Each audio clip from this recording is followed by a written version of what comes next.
hoy hablaremos acerca de motores y generadores de corriente continua.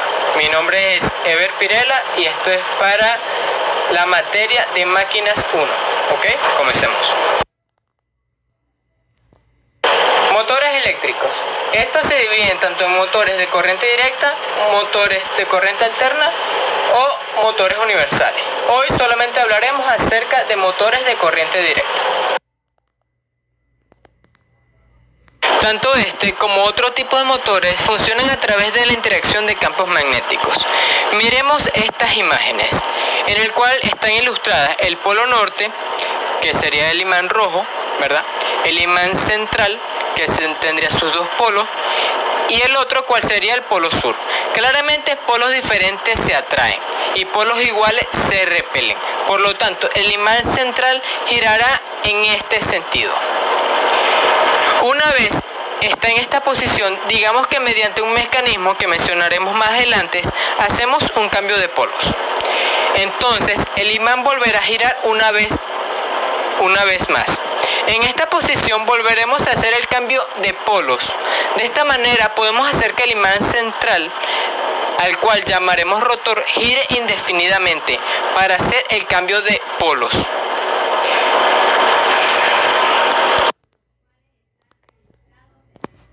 Constitución básica de una máquina de corriente continua.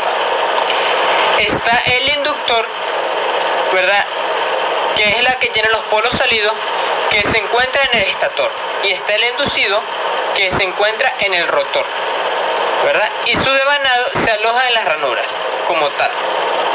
El inducido se alimenta a través de un colector de celdas, que no aparece en la figura.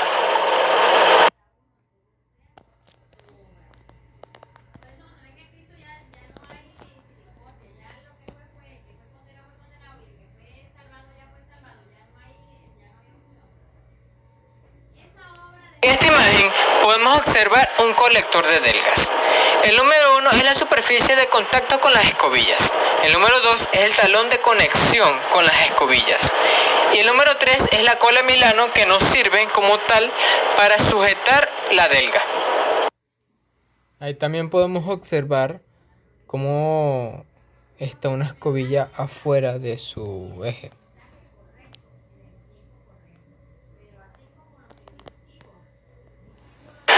En estas imágenes podemos observar que 1 y 2 son las escobillas, A y B son las delgas, que están conectadas respectivamente a sus bobinas.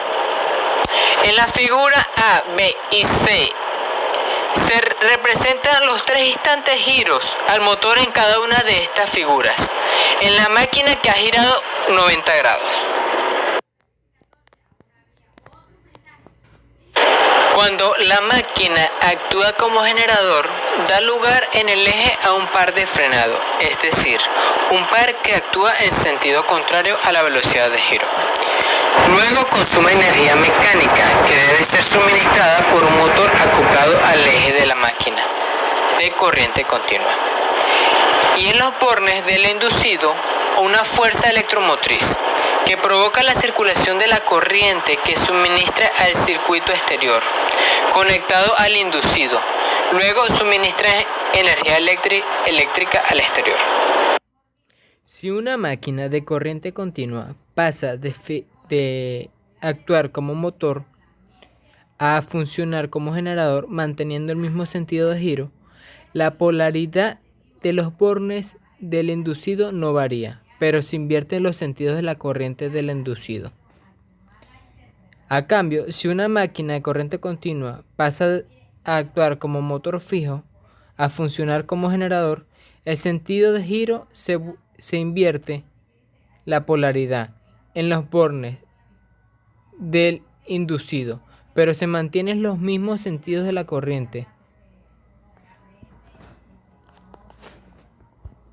Los circuitos inductor e inducido de una máquina de corriente continua se pueden conectar entre sí de diferentes maneras, dando lugar a máquinas de comportamientos diferentes.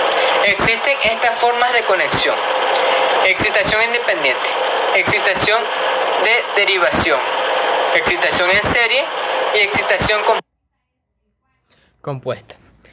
Ok, en la excitación de serie tenemos que un circuito inductor e inducido en concepto en serie entre sí y el conjunto se conecta a única red de corriente continua.